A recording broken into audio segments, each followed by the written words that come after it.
Moving on to the second half of this evening's talk, I would like to introduce our second speaker for the evening, Dr. André Baptista. Dr. André Baptista is an archaeologist, historian, and cultural heritage professional. While his primary academic research is in environmental archaeology, he is equally interested in investigating the dynamics of sociocultural spaces. Over to you, Dr. André. Good evening, everybody. And I just want to start off by thanking Sarmaya for inviting me to deliver this talk. And this is actually my second time speaking at the Durbar Hall of the Asiatic Society on a topic quite similar. It was on Khutachiwadi. And Sarmaya asked me to speak on the East Indian Christians. So I kind of see a pattern emerging there. Really getting me to talk about subjects that are up close and personal to me.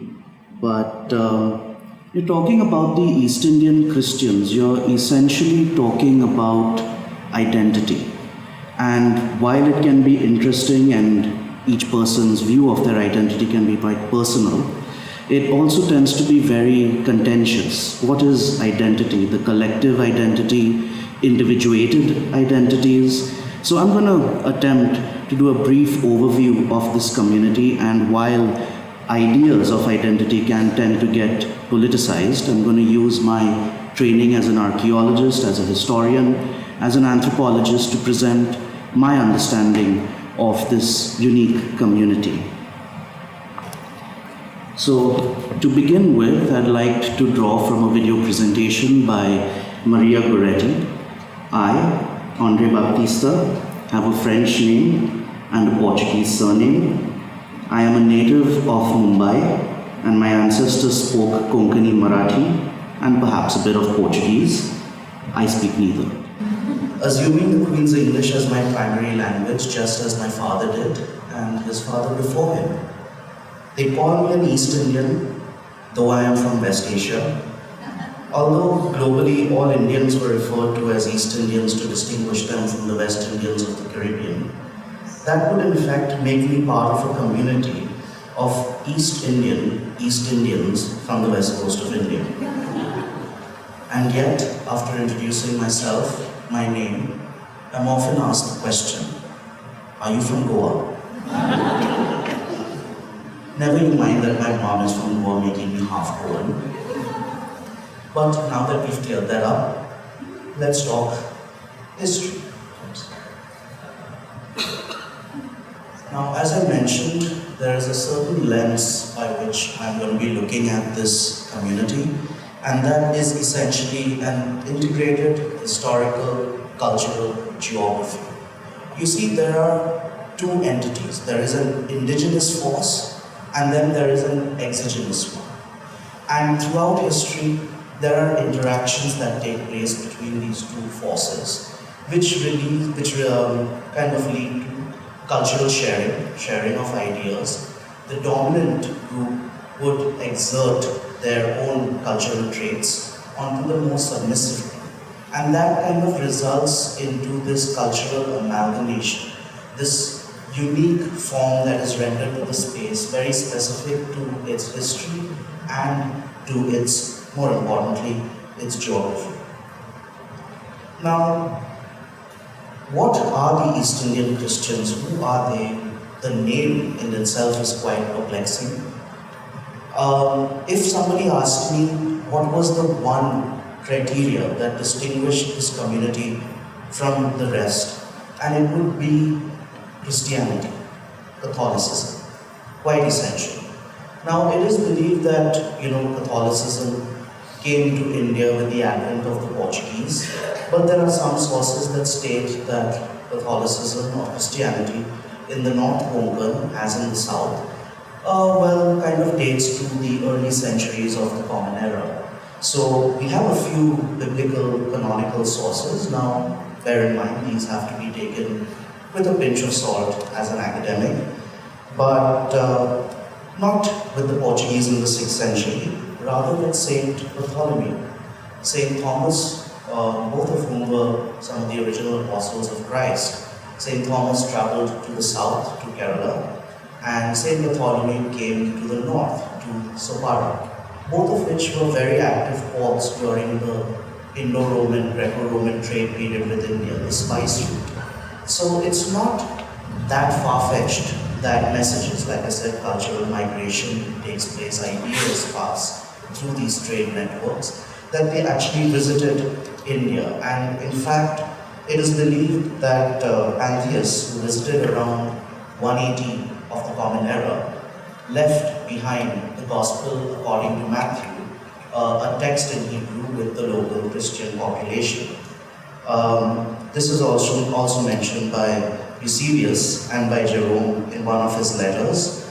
They found this Gospel of Matthew left with the Christians by Bartholomew and suggest very strong evidence for a Christian community in India in the first century of the Common Era.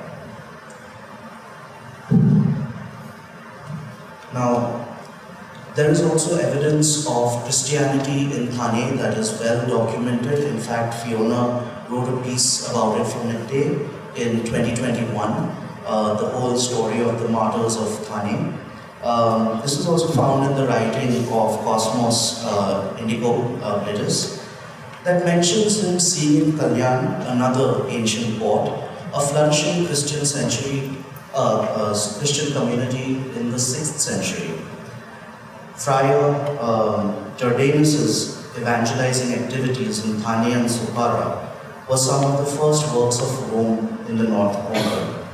In fact, what you have in image over there is the trial of Saint Thomas of Tolentino, who, as a Franciscan missionary, embraced martyrdom after allegedly blasphemizing Muhammad. Now, this was in the 14th century, 1300s, and at this point in time, Thane was under the control of the Sultanate of Gujarat. So, the Portuguese, fresh out of their Reconquista, eliminating the Caliphate of Cordoba, driving the Moors back, reconquering the Iberian Peninsula along with the 4 kingdoms that later became Spain, came over to India with a certain amount of religious fervor. And in 1498, Vasco da Gama arrives at Calicut. We're all familiar with that story, and this infamous factoid where he states to the Zamarin of Calicut, "We come in search of Christians and spices." So I would like to say that he found perhaps a bit of both. They definitely had the spices there, and before Vasco da Gama, before the Portuguese, there were these Christian communities. But the communities that Vasco da Gama saw, that the other Portuguese saw, were completely different from the ones they were accustomed to. For instance, the church in India was, well, more in lines with the Syrian Christian church, something that has still survived in Kerala till this day. And, well, the Portuguese came and would obliterate any form of the pre-existing church that they found so unfamiliar, and completely Latinized the church, the institution of the church on the west coast of India. So in 1534, Portugal managed to sign the Treaty of Basin, that is in the North Konkan. By this point, they had already had fortifications and factories up in Cochin, Calicut, Cananore, Anjadiva, which later became a Dutch settlement. You also had them getting a foothold in Goa around 1510, but their eyes were still firmly set on Diu. Diu, you see, was a cultural conduit. It was a very important site on what would fall between the spice trade in the south and the Silk Route in the north. So it was really this very thriving emporium, and the Portuguese really had their eyes set on it. It was, again, as I said, under the control of the Sultanate of Gujarat. Now, the Portuguese became masters of the sea. They ran what I would like to call an international crime racket. It was extortion. The seas are ruled by us. We have the best ships, we have the best sails, we can move faster than anybody. You want to use these trade routes, you pay us a commission. You have a cartes. You pay us that commission, you have your cartes, you ensure our protection. You don't have the cartes, we are going to be the ones looting and plundering your vessel. Hey, reminiscent of the Godfather. So, en route to Diu, they would pass the site of Chaul, and Chaul, formerly known as Masaripatnam, was also another very active and thriving emporium in the east. You have a Nizam Shahi of Ahmednagar period, Hammam Khana, and a mosque that are both there, predating the Portuguese occupation. It's an image of the mosque. And after defeating the local ruler, they established the fort of Chaul at Chaul, which is known as Retanda, just on the banks of the Kundalika River. And they would have factories of fetoras. Fetoras were kind of these trading houses, custom houses, Mongolians, where the word Mongoli river comes from. And these factories served all the Portuguese interests that they had. You see, Portugal was not really a hinterland empire like the ones we are familiar with, like the British. They were very happy with the littoral empire. For them, it was just these ports of call and the sphere of influence around them.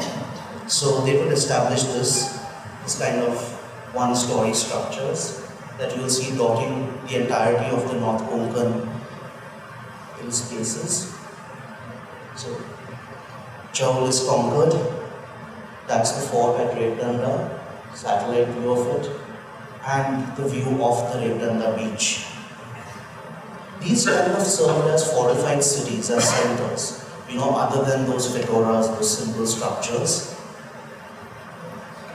Just a medieval drawing of the fortification at Chaul and the settlement over there. And right opposite Chaul, you have this little bit of land that is Moro Chaul, or the hill of Chaul. And upon the hill of Chaul, they would construct a fort. Presently, there are two villages. There is Lower and Upper Korlai. That's the name of this bit of land. And it presents a very interesting community.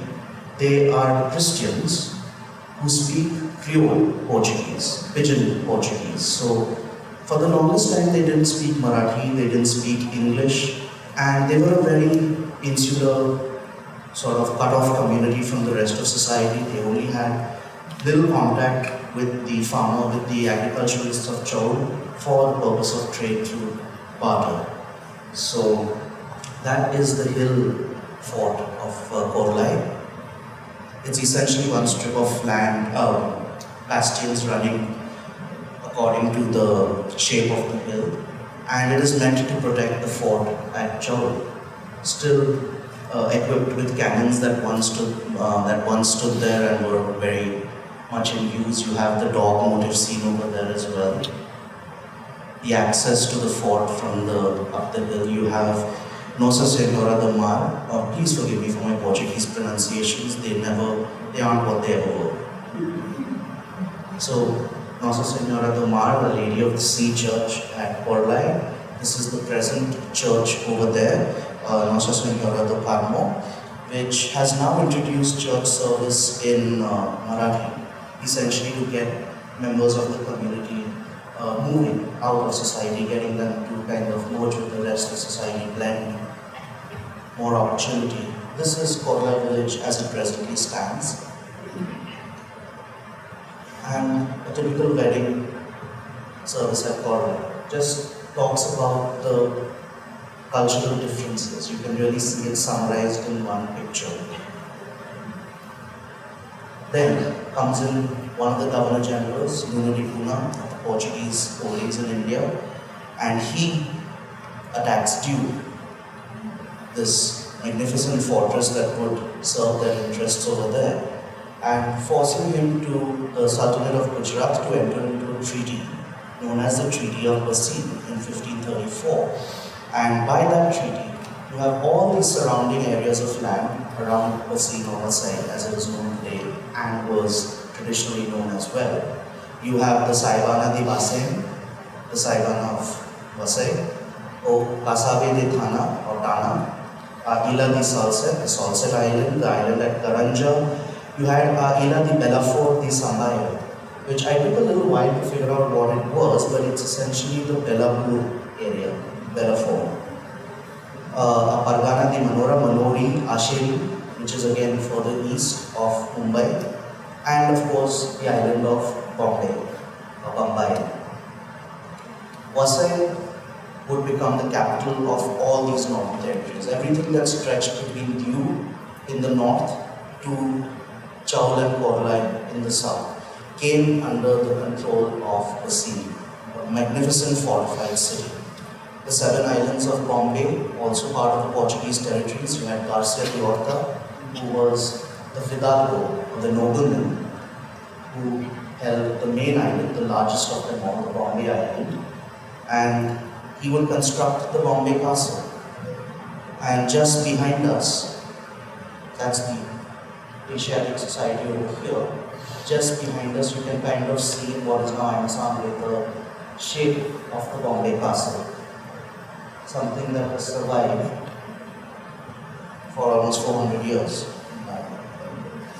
You have Castilla de Aguada, which was built in Bandra on Bandora, which is outside of Bombay. Now only a section of the wall stands, the plaque installed much later. And you have this description, the island of Bombay, Ila di Salsette Island, and you have Vasai or Vasai, which would be Ila di Jesuits. Evidence of evangelical activity can be seen all over these holdings. You have the church at Seeps industrial area, and you have the monastery, which was built on top of the Mandapeshwar caves, Latinized to Mount Boisar, which is today Borivali's IC colony, where the church was later built, the Our Lady of the Immaculate Conception Church. Thana, of course, coming back to it, we visited it from the 13th and now we're fast forwarding to the 16th, 17th century. You have the fort at Thana, which is now the central jail, very much keeping on lines with European fort architecture at the time, the star-shaped bastions. And this was essentially Portuguese territory of the north. The Hanu over here, which is now used as the police headquarters, the manor house at the Hanu. Asherigarh, which represents, as I said, the easternmost expanse of the Portuguese North Konkan holdings. The fort at Tarapur, with the plaque and the Portuguese coat of arms. You have this beauty, which is at Kelve Mahim, not the Mahim of Bombay, but the Mahim of Palghar. And its shape is just gorgeous. It looks like a little ship out in the area. You have the bow of the ship over here, which kind of is like a ravelin, part of defense architecture that gives you that. That's the fort at Mahim. Little evidence of that. Sanjan, which is now in Gujarat, in the Valsad district. And this is an old drawing of the Sanjay's fort over there. And personally, I did some personal work in 2012. I went around documenting some of these Portuguese structures in and around Sanjan. And while documenting the fort over there, we came across this structure, which is, according to a few documents, archival documents, referred to as Nossa Senhora dos Partos, which is Our Lady of Deliverance. And for those who have heard the Our Father story, prayer, you end with deliver us from evil. So we assume that this was Our Lady of Deliverance in that sense. And we documented the church, which has the typical Portuguese shell motif niches, the barrel vaulted ceiling above the altar, a bit of the original plaster work, church on plan, a couple of watchtowers over there, and the famous IHS symbol, undoubtedly assigning it to the Jesuits and their missionary activity in Sanjan and around Sanjan. You had these watchtowers, these fetoras around that fortification, Solsamba, if you just Palgan, Maroli, Kalgam Fansa, gorgeous view perched on top of the hill during monsoons. And then you see it falls perfectly on this trade route from Sopara in the south, the sea, across this what would have been a paleo bay, all the way up to Daman or Daman, and the fort in line with the structures at Balgam. Now, Nossa Senhora dos Partos and Sanjans don't seem to have, or Sanjan don't seem to have any direct connection. But then we came across this 11th century church in Lisbon, and this church is also named Nossa Senhora dos Partos. After a little digging, we realized that, metaphorical digging, we realized that the Bishop of Lisbon was also named James, and he had lost his mother during childbirth. So he started to pray over expecting mothers, and he would sit upon this marble chair and pray over expecting mothers to ensure they have a safe delivery. Nossa Senhora dos Partos. His chair, after 900 years, still is housed in this chapel where expecting mothers to this day go and sit upon it and say a silent prayer for their safe delivery. Now, Gems becomes, or is canonized and becomes Sanjans, Sanjan.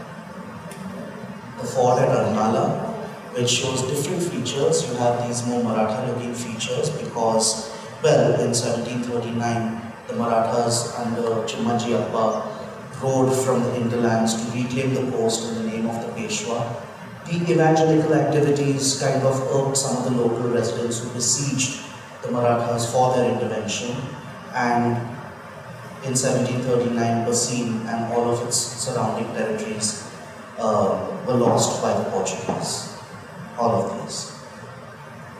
Now, the Portuguese, when they came over here and started their activity, missionary activity, evangelization, the Inquisition, whatever you want to call it, they came across a very, very mixed society. People from different caste groups. You had your four typical Brahmin, Kshatriya, Vaishya, Shudra, but you also had a number of occupational groups. This is the coast. It has always been an active trade zone. People are always going to come, and it's not like having a business meeting in Delhi today where you can fly out and fly back on the same day. You're traveling, you're spending a few months, you're waiting, you're at the mercy of the environment to take you back home. Various factors. And in that time you're spending there, you have, again, that cultural dissemination, that contact, that dialogue, that interaction. So you had Arab settlers on the coast, you had Jewish settlers on the coast, the Bene Israelis, the Shanivar Telis, and of course, as I mentioned, you had Christians on the coast. So it was already a very, very cosmopolitan, vibrant society. The occupational groups in the Portuguese encountered would have been the police, the Kulbis or the agriculturalists, the Agris or the salt pan workers. You also have the Kumbars or the potters. You have the Chambars or the leather workers, the Khatris, the weavers, the Vadaris or the stonemasons, the sonars, the goldsmiths, copper workers or tamdapats. You had basket weavers, boat builders, and of course Bandaris who were toddy tappers, distillers, and even musicians. So try as they did, the Portuguese could not rid Indian society of the caste system, because in theory Christianity doesn't accept caste, but honestly speaking, the caste you belong to influences your language, your cultural expression, your style of dressing, your culinary habits, and your belief systems. So it was very, very much intertwined inextricably with social identities. So the Portuguese in the end decided to come up with their own caste system. Right at the top you had the Portuguese of European descent, European-born Portuguese. Beneath them you had Portuguese who were born in India. Then you had the castissos, the mestizos, again convoluted permutations of various parents, Indo-European, Eurasian parents, mixed bloods. Then you had the Brahmins, the Shardos, which corresponded to the Kshatriya and Vaishya castes in Hinduism. The Shudras, some of which were the manual laborers, peasants, artisans. Then you have the Kurumbins, who were the corresponding to the Shudra caste in Hinduism. And lastly, you had the Pharisees, which were the untouchables. Now, in Basim and Vasai, as I said, was their cultural capital, was their political capital, was their economic capital for their northern territories. And as I mentioned, you had all these groups that were still present, so economic activities continued. There was the inception of certain cultural traits through Christianity, through dietary preferences, because the Portuguese did bring a lot of stuff over to India.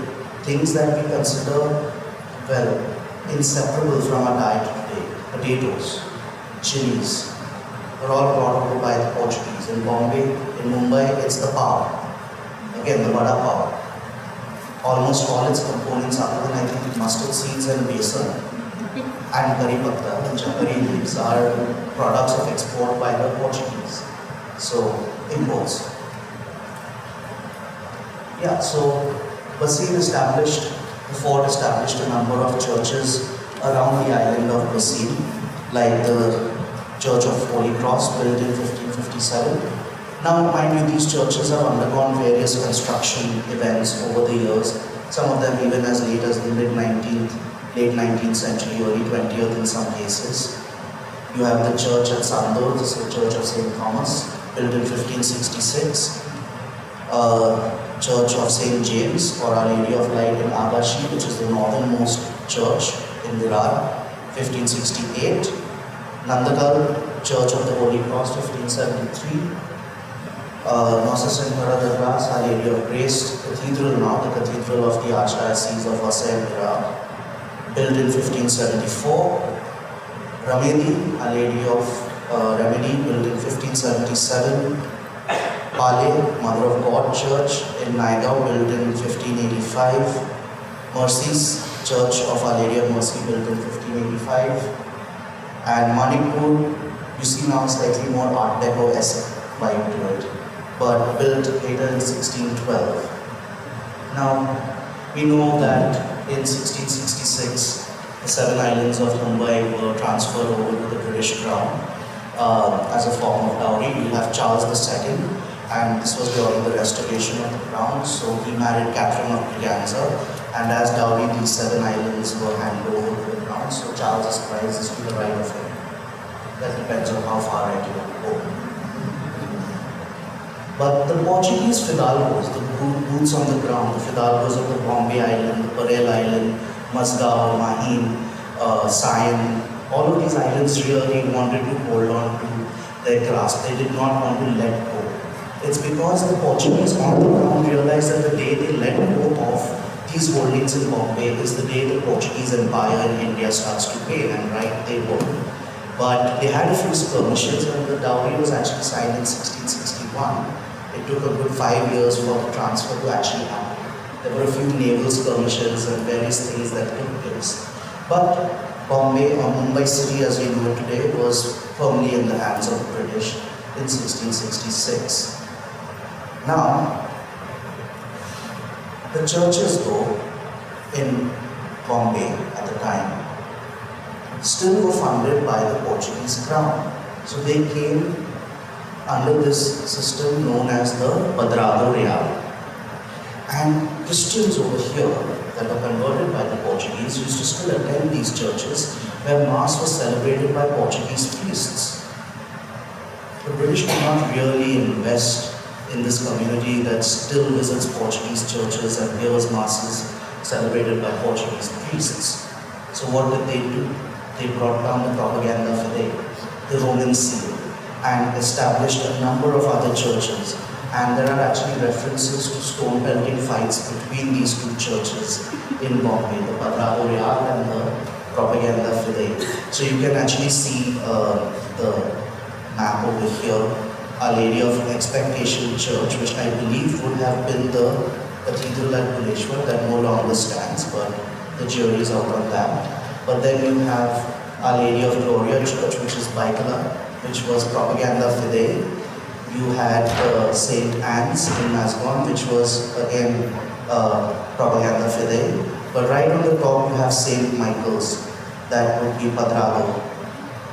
So, you had this Christian population, you had this dynamic unfolding in and around Bombay. All those sites that I mentioned, you had this Christian population that was at one point under Portuguese protection, under Portuguese guardianship. Then with the fall of the Portuguese and coming in with the Marathas, you have a phase of reconversions, re-Indianization that takes place. And now suddenly you have the British. So these are all the chapters that will go into identity building. It's no wonder that the community is so nuanced and so multi-layered. So Marathas to the British. And up until this point, this community was known as the Bombay Portuguese Christians. Now when I say Bombay, I don't mean the city, I mean the entire presidency that was transferred to the British, eventually after they defeated the Marathas in 1880. So all of these areas were now influenced by the British, and they started to build up Mumbai, the city, into this commercial capital. Railways, shipping, trade, commerce, all of that started to come in, and they started to invite people to the city. And along with all these migrants, you had the Goans and the Mangaloreans coming. Now Goa was still under the Portuguese, so Goans technically still had, well, the Portuguese as their guardians. And they were coming to Mumbai, and they had similar names, because the Christians who were native to this region, to the North Konkan, were baptized. They were given names by their fathers and godfathers. The Portuguese also intermarried, they had no issue with that. Unlike the British, who appreciated exclusivity. We are us and you are you. We are the rulers, you are the ruled. The Portuguese happily cohabited with the local population. So you had these Christians in Bombay now seeing all these Goans and Mangaloreans migrate to the city with similar names, and they felt that they would lose their own cultural identity. So the Goans would come here not just for shipping. They were also invited by the British as governesses, as nannies, as cooks. Because you see, the Goans had a stronger and prolonged and continuous association with the Portuguese. Their palates were more Europeanized, whereas the East Indian Christians had various phases of Europeanization, re-Indianization, Anglicization. So it's a whole hodgepodge, but they found more familiarity in Goan food preparations and called them Goan. So East Indian local identity started to get, well, a bit threatened, for want of a better word. And some of them said, enough is enough. We come from such varied backgrounds, so many different castes, so many different occupations, so many different languages or dialects of Marathi. What binds us together? It would be Christianity, it would be Catholicism. And the Bombay East India Association, which was founded on 26th May 1887, decided to take it upon themselves to be the voice of this community. You have Papa Joseph Baptista, who was one of the founding members of this community, who actually was instrumental in choosing the name East India. Various explanations as to how and when, but the key question here is why East India? For one thing, the East India Company had a presence in Bombay, in Mumbai, to show some kind of affinity. Now, did we get jobs with the East India Company? Perhaps, some of us did, not everybody. But that was one cause. And that led us to adopt this name East Indian Christians to kind of differentiate us from the Goans and the Mangaloreans. Papa Joseph Baptista was an engineer. He studied political science. He was also a practicing barrister. And he came into contact with Lokmanya Tilak. And while Annie Besant and Tilak were starting the Home Rule movement, he opened the Belgaum chapter. And it's alleged that that famous quote by Lokmanya Tilak, "Swaraj is my birthright and I shall have it," was actually fed into his ear by Papa Joseph Baptista, who became the mayor of Bombay between 1925 and 26. We have the Joseph Baptista Garden that immortalizes his memory in Mascon, and incidentally, he is buried at the Shivri Cemetery. So, by the way, I love the irony of Shippy Cemetery being a living, breathing space. You had the centenary celebrations in 1964 for Papa Baptista's birth anniversary. And you have the East India Museum at Manoli, which showcases various aspects of the community's culture. It's called the Kaka Joseph Baptista East India Museum. I think it has shut down since. Is it? Alright, so great. Glad to hear that. But the Bombay East India Association has gone around organizing cultural events, social gatherings related to music, food, dance, expression, fashion. Now you also have the mobile Gautan Panchayat. So you have Gautans across Bombay, Mumbai, Salsette. These would have been the traditional ancestral homes of the East Indian Christians. And they also do the East Indian Bazaar. So that's your distribution of the East Indian Christians of Mumbai today. Right in the north between Durbar and Vasai, the island of Uttan. So Joseph Baptista, though he was born in Mathapapadi in Mascon, was originally traditionally from Uttan. We have Gorai, Manori, the whole island of Salsette, Bandra, and the 7 islands of Bombay that merged into one. Right to the north, beyond the Vaitarna in Palghar district, as I mentioned, between Vasai and Virar on the island of Basim, Salsette, and Bandra. Like you mentioned, Ranwar, Chimbai, Chuin, Pali, Shirley, Rajan, all these Gautans in and around Bandra. And then you have the urbanites, the ones south of the Methi River, all the way down to Kulaba. And it was really this community. They were educated, they were anglicizing, they had a better standard of living, they moved closer to the city, closer to activity, and they took it upon themselves to be the voice of this community. So East Indian Christians would essentially spread the term to all Christians of the North Konkan that were converted under the Portuguese. So I'm going to come to my story because, as I just mentioned, there are so many cultural nuances, and this could be an entire course on the East Indian community where you explore each run's personal culture, their food, their dress style, their habits, their folklore, their songs, dance, whatever it is.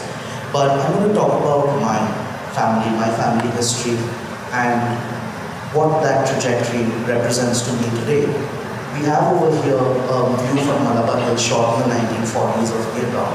And Girgaon was one of those native towns of Mumbai dating back to at least the 11th, 12th century.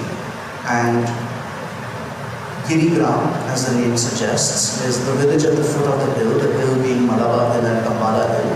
Malabar Hill known for its sanctity and sacredness because of the Banganga tank and all of the temple structures around it.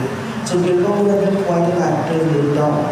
And you had multiple, it was, I believe, given to horticulture, a lot of plantations, orchards, which are now reflected in the names of the wadis around. You have Kelewadi, Fannaswadi, Ambewadi, Khetwadi, right at the back. So,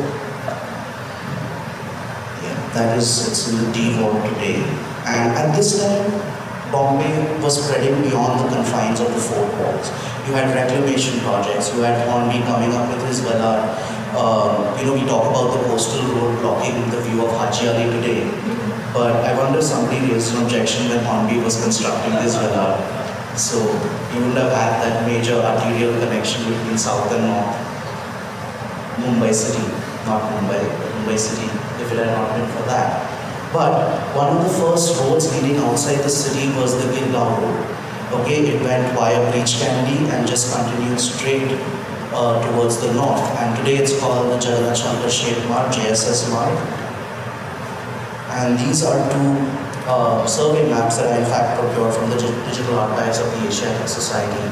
Surveys done in 1860 and 1871 on Girgaon and Upper Girgaon. And Gilcom would have been home to where you had Roman Catholics in their traditional attire, you had Pathare Prabhus, you had Sonars or Daivadya Brahmins, you had Panchkalshis, Charkalshis, you also had Kolis, you had Kunbis over here, Agris in the previous.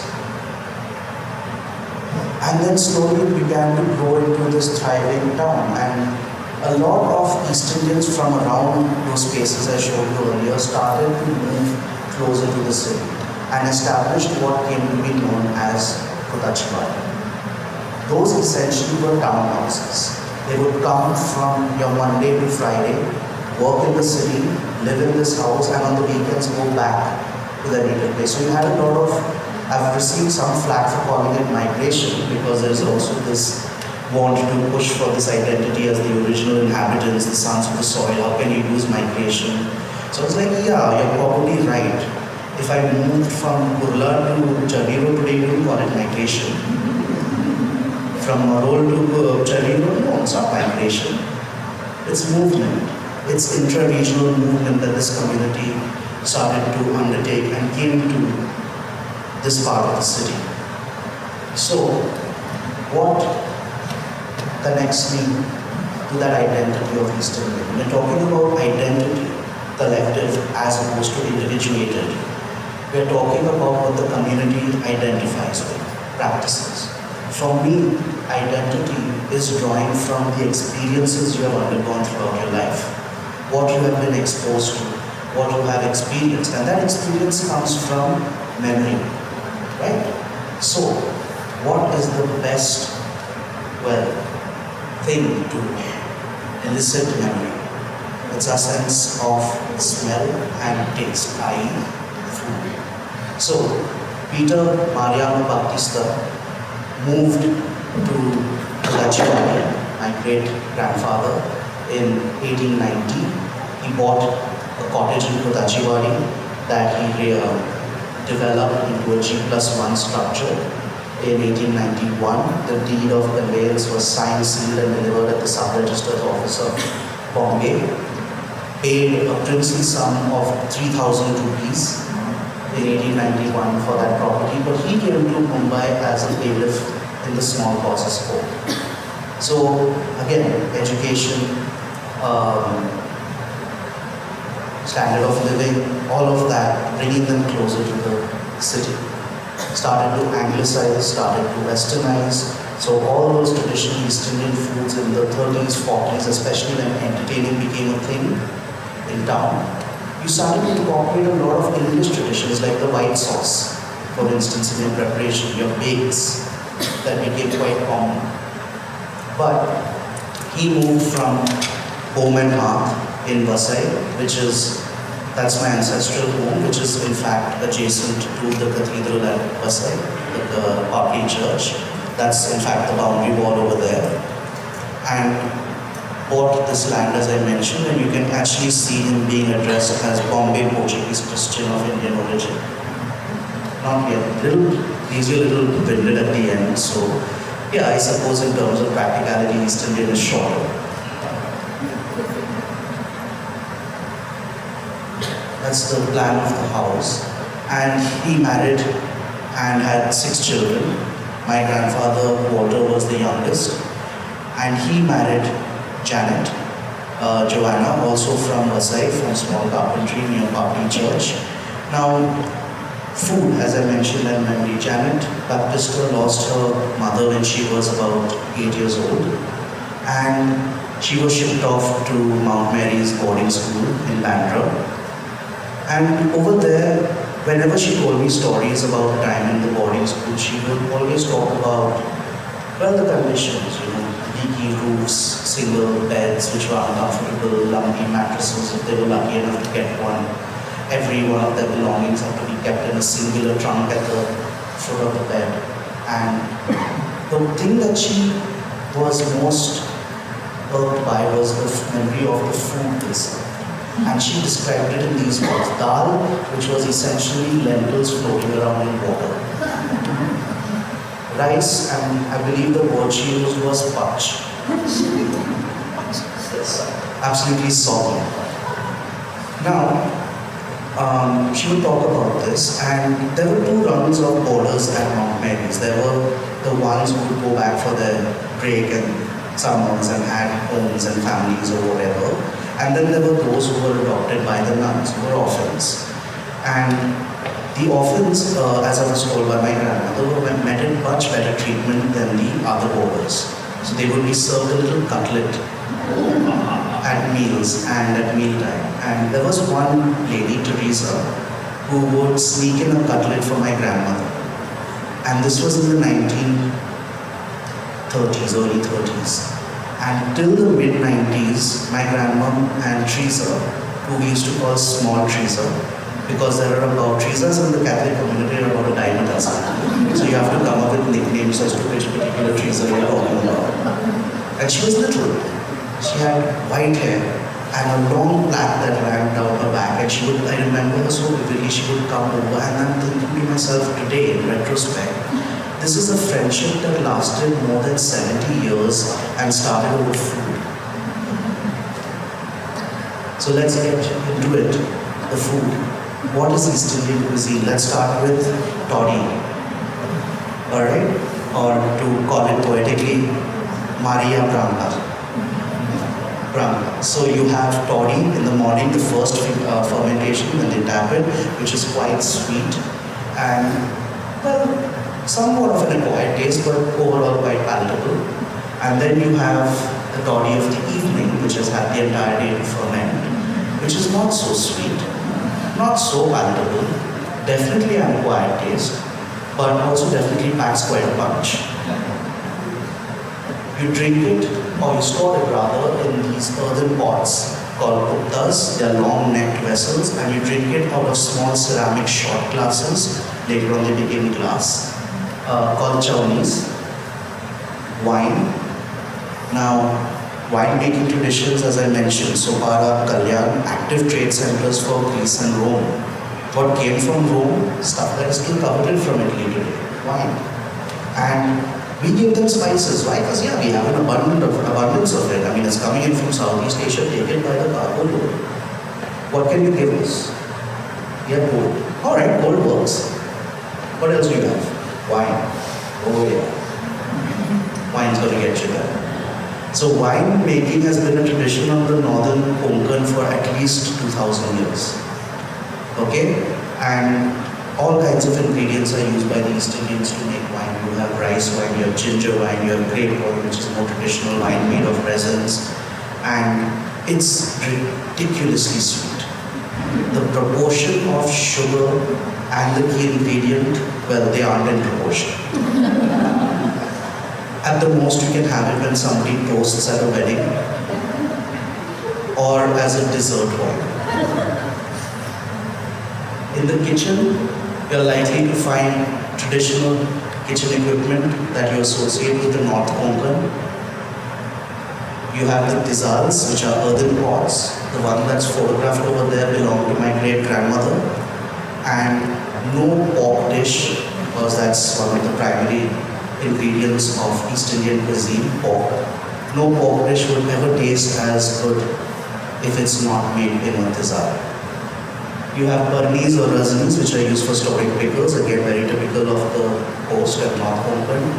Hunds, which is used for heating water. You have the goda machine or the latri machine, which essentially is like a noodle press. Okay, so you have various different shapes of utensils meant for different cooking purposes that each of them have their traditional name. You have the morli for grating coconut and cutting fish. And what you have on the right belonged to my great-grandmother again, which is a portable morli. So you have various fixtures if you want to grate coconut or you want to cut fish, and you can take it around with you. Koitas, the knives, the cleavers, budas or dowels, which are used depending on the depth to either pick water from the earthen pot or gravies. You also have ulta or kalta, which is used for clipping fish when you fry them. The soup or the hukda or grinding stone, the pata and the varvanda. All traditional masalas taste best if they are made on this. Rag again for grinding. And we have a very unique set of measurements. Tolas, chitaks, paos, seer, paili, mount, fara. It's very fun when you're cooking with a non-East Indian and you say, give me 1 tipri of rice. What a tipri? A tipri was a measurement which is more or less 1 cup. And this is what I meant by city folk anglicizing, but you still can't get rid of the Indian nature of keeping and reusing things. And we would get something similar to the Campbell's tin of tomatoes, canned tomatoes, or jams, that would then serve as tipri measures. So how much is a tipri? If that person who I was cooking with asked, it's about a jam tin.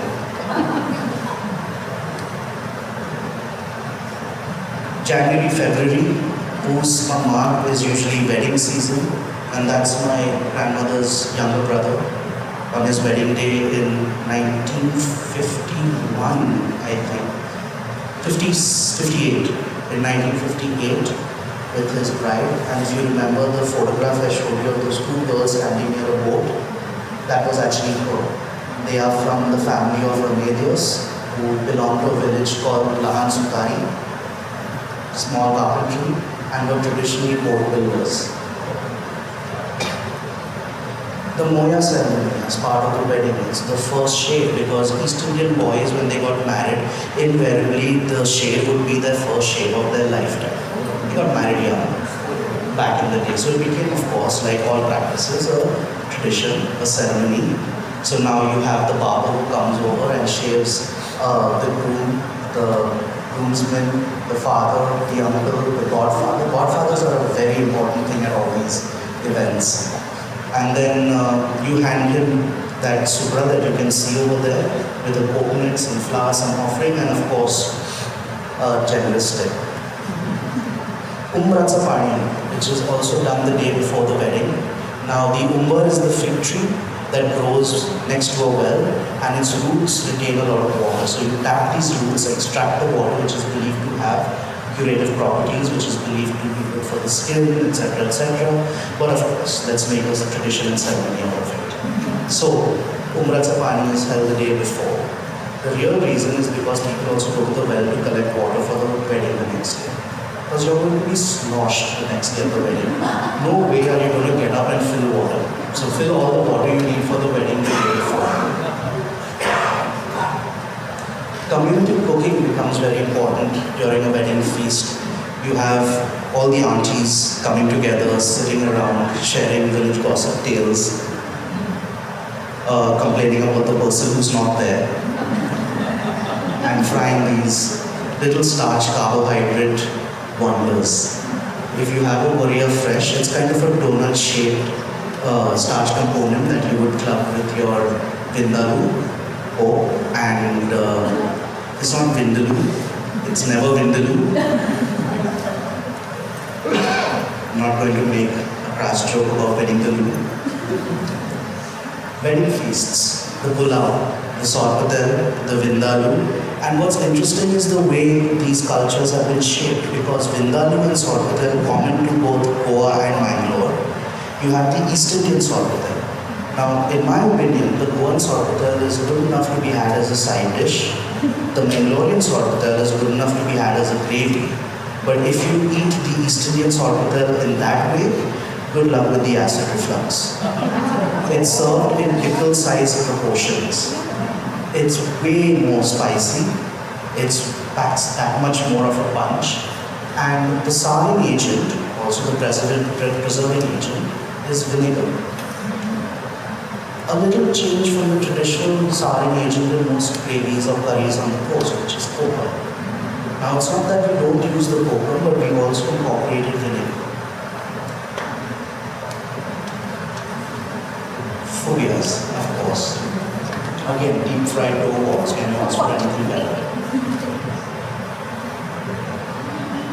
March, April, you have various days leading up to Easter, all of which have traditional food around it that has undergone an evolution over the last 60 to 100 years. You have Fat Sunday, which is basically when you stock up on all the proteins and carbs that you can for the 40 days of Lent that await you. 40 days of austerity, 40 days that I will never experience ever again in my life. Pancake Tuesday, the day before Ash Wednesday, where you make pancakes that aren't your typical flapjacks but a little more like crepes. And then you fill them with a sweet coconut and jaggery mixture with raisins, if you like to be a little more decadent, and serve that up.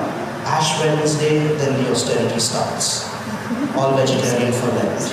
My grandmother would make me eat vegetarian food, which was dal and rice, and fried fish, and fried prawns, and eggs, and this, it was all vegetarian. Everybody says, Easterns do vegetarian food. And I'm like, yeah, very much so. We do it along our mutton curry, along with our chicken curries, fish curries. There's always a little small helping of the normal vegetarian spoonful on the side of your plate. We call them food arts. Because vegetables, well, taste the way it sounds, food art. It's boiled vegetable cooked with mustard seeds, jeera, little onions, give it a stir fry, add some ginger garlic, add the haldi, in whatever you want, key vegetable, and then you top it all up with coconut. Palm Sunday, then of course Good Friday, and Easter Sunday is when you return to Fat Sunday through a traditional Easter meal. And of course, in the last century, we had the introduction of marzipan, which became very popular and started to be used to make Easter eggs decorated with sugar icing and gum-based flowers.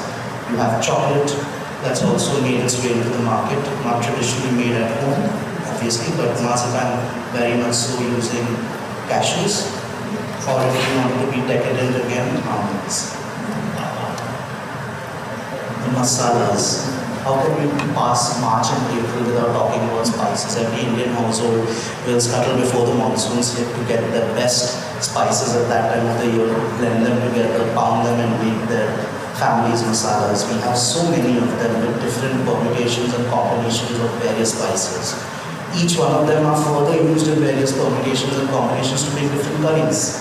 The fritar, the fish curry, the puri, which is like the goan kari, the yellow basil spice, the vindaloo masala, could be if you add coconut to it, with the bottle masala and garam masala. Now the bottle masala is one of the most famous traits. It's one of Bombay's, Mumbai's best kept secrets. Okay, families have the bottle masala that they treat with such secrecy and so much protection. And I always wondered why. Because some families use 25 spices, some go up to 30. I've heard of recipes of bottle masala that go up to 60 spice ingredients, all blended together to make this. And why is it called bottle masala? Well, they didn't require Einstein. It's stored in a bottle. And invariably, those discarded brown tinted beer bottles. Plenty of them available over here. So, why is it such a secret? It's because every family's recipe of bottle masala is different. And every family prides themselves on their cooking. The matriarch especially. Perfection.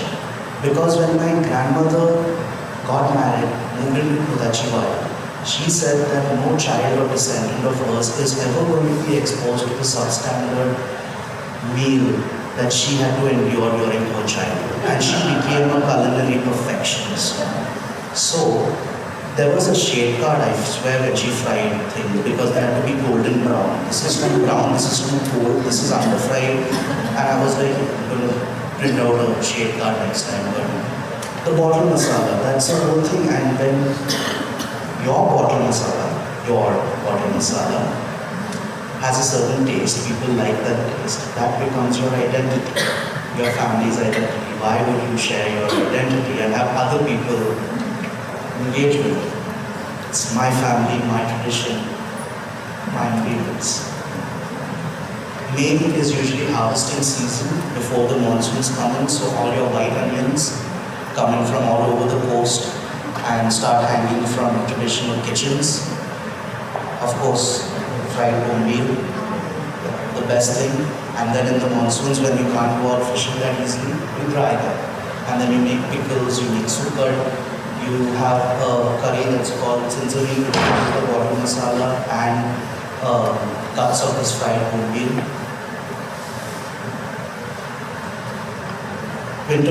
Monsoon vegetables are available for those months between June to September. October and November is the second season, so you have a harvest, rice grows at that time. You actually have festivals around the celebrating it, so that's actually a church from Manori where the whole rice harvest has been made into celebration. Aitulam. December. Of course, you have the Christmas sweets that come up in December. Mazapans, nankatais, kalkals. Lately, so I spoke about the noodle press earlier, that's what you get. This fluorescent colored faluda textured noodles. Thali sweet, which is also very similar to the whole. You have the holdycock or the coconut sweet. Date rolls made of dates. So again, see, dates are not indigenous to the coast. They came during when the time of the Arab settlers. So how it's made its way into the cuisine. Neoris, which are also served up at Diwali, called karanjas. Now you can have a puran mixture, puran puri, karanji with puran. You can do mawa, which is a later tradition, but earlier it used to be coconut. The earliest recipe book is by Maria Luisa Garces Nelo. It was published in 1900. It has a few recipes in Portuguese and some older ones as well. The Bombay East India Association has published the East Indian Cookery Book, Old and Revised Recipes, and you have Michael Swami's East Indian Kitchen that is also up there. But I have something better. Because, of course, I'm not going to share my grandmother's identity. So, my grandmother, who incidentally who would have turned 100 on the 2nd of October, celebrated her last birthday in 2011. She was about 87. And in her mid-late 80s, she started to write down all these recipes because she was newly married. She didn't have family to kind of train her in cooking. She grew up in a boarding school. So she would go to the neighbors in Kutachiwadi and learn from them. The recipes that were passed down to her indirectly from her mother-in-law were all worked upon. And the neighbor had hired this cook to teach them English cooking, all those bakes, all those patties, all those puffs that were now coming into the scene. And she learned all of that, and through memory she sat and wrote all of these down in her own hand. And very remarkable for an 85-year-old with that quality penmanship. But on the 2nd of October 2011, as I mentioned, when she celebrated her last birthday, she has 5 grandchildren. All the recipes were scanned by one of them, and a copy of her recipe book was handed over to each of her grandchildren. So a part of her tradition, a part of her identity lives on with all of us. It's been 12 years since she's passed, and every time we make something from here, it reminds us of our community, of tradition, of culture, that smell, that taste, very nostalgic, very reminiscent. And that is what being an East Indian is. It's contextualized by this nuanced, multi-layered history and by the identity and by what you were raised with. All those circumstances.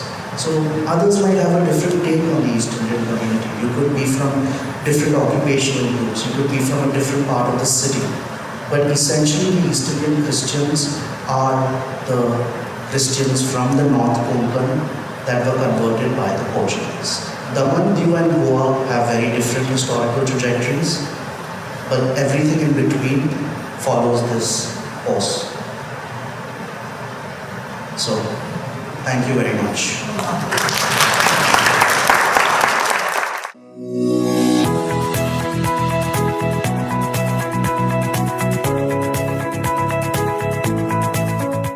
Subscribe to Sarmaya and be a part of the stories and conversations around art, history, and culture.